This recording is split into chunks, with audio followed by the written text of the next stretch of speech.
Academy. This is Bhumika before you, and today I am going to tell a very interesting story. So hey guys, are you ready? Yes. So let's start.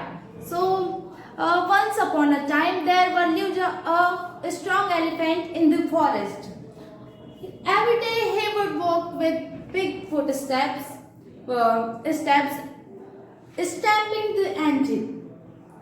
The ants decided to teach a lesson to the elephant. One day, when elephant was eating the banana leaves, a few ants started beating him.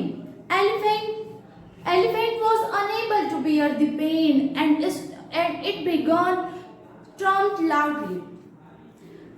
The ants felt sorry for the elephants and said, "We are sorry, we don't want to hurt you, but we want to teach you a lesson."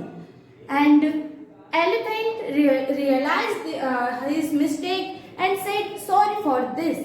And from that day, he never do that type of thing. And said, "I understand that every living being feel pain."